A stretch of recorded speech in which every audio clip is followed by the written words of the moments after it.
Penteado, do programa Diálogo Cósmico, Namastê pessoal.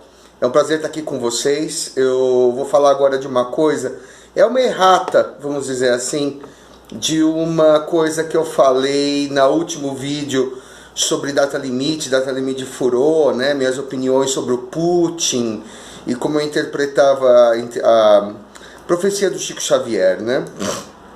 Que eu achava que o maior perigo estava por começar, não que tinha terminado, né? E aí o Vercingetorix Wehrmacht, um ouvinte, ele fez um comentário, né? Porque eu falei que a China não era uma potência nuclear, ele falou, não, é sim.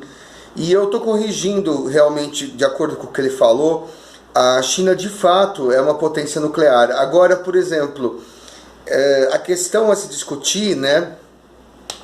É o que é uma potência nuclear, né? O que é o chamado clube nuclear. O clube nuclear são não mais dois países, que seria a Rússia e Estados Unidos, com arsenal nuclear. Hoje em dia o clube nuclear consiste de uma meia dúzia de países aí potencialmente capazes de fazer uma guerra nuclear. Esses países são, né? Ainda os Estados Unidos e a Rússia com 90% do arsenal, né? Quer dizer, a Rússia tem mais ou menos umas 6.500 cabeças nucleares e os Estados Unidos idem. Os dois estão emparelhados sempre, né? Um faz um, faz um, faz um, faz um. Quer dizer, eles ficam se igualando. Então, hoje em dia, você tem mais ou menos 6.500 cabeças nucleares que se acredita, né? Que se declara cada um. Então eles juntos fazem 13.000 cabeças nucleares, o que é suficiente para destruir o mundo 60 vezes, né, como se fala. Bom, legal. Só que, evidentemente, se usadas na plenitude, né, se elas forem usadas em parte, elas vão destruir o mundo só umas 2, 3, 4 vezes, né. Ótimo, que beleza. Depois a China, de fato, ela tem, acredita-se, né. Claro que a China é muito secreta, né, muito cheia de história, mas ela teria 260 cabeças nucleares, né? Quer dizer, não chega nem a ser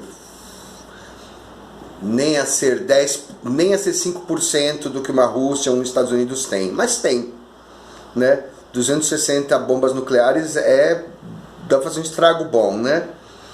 Entende? Mas ela não chega a ter, assim, os outros dois juntos, Rússia e Estados Unidos tem 90%, a China tem só 260, que é a média, por exemplo, que tem a Inglaterra, a Grã-Bretanha e a França, né?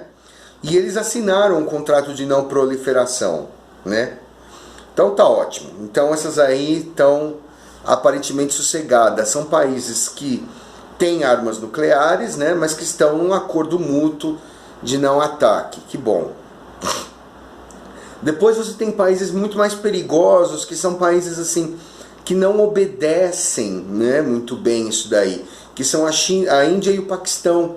Como a Índia e o Paquistão são países que se odeiam, né, eles podem até não ter interesse em atacar os Estados Unidos nenhum, ou a China nenhum, ou a Rússia nenhum, né? Esses países não têm assim uma inimizade séria com as superpotências, nem tem coragem, né?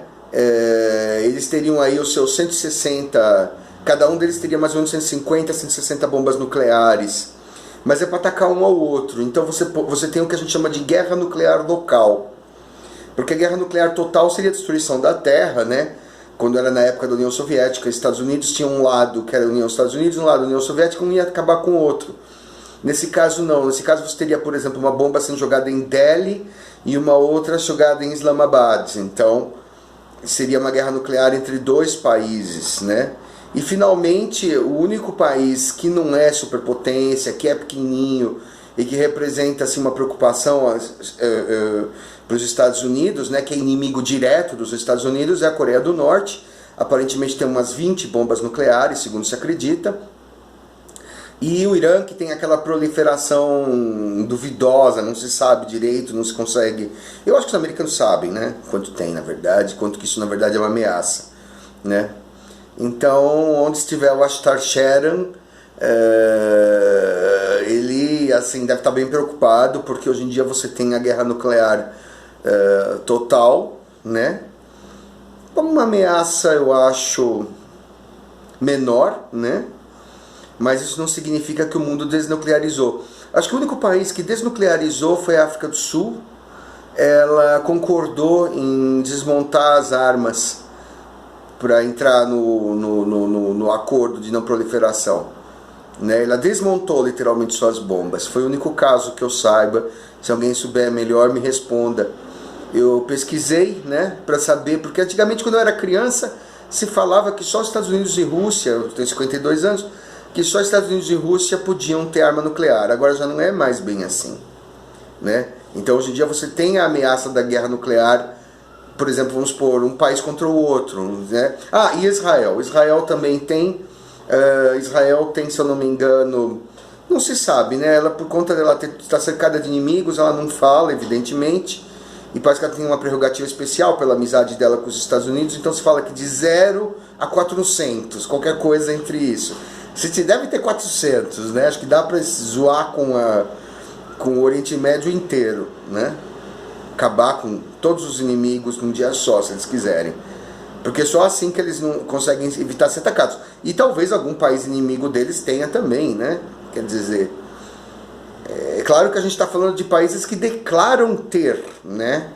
É como o imposto, né? O imposto que as pessoas realmente declaram e o que elas sonegam. Então, é exatamente a mesma coisa entre países, tá? Então, assim, a ameaça nuclear, a ameaça de uma guerra nuclear, em termos de guerra mundial, entre Estados Unidos e Rússia, eu acho, assim, sinceramente, meio remota, tá? Mas entre dois países, assim, menores, tipo Índia e Paquistão, eles se pegam legal, assim. Eu já vi, por exemplo, paquistanês falar assim, manda vir a Índia mandar uma bomba que a gente manda outra. Sem medo nenhum, porque Allah quer assim, entendeu? Porque os indianos, porque a gente reencarna mesmo, então tá tudo bem, né? Só uma reflexão para responder o vídeo anterior, ok?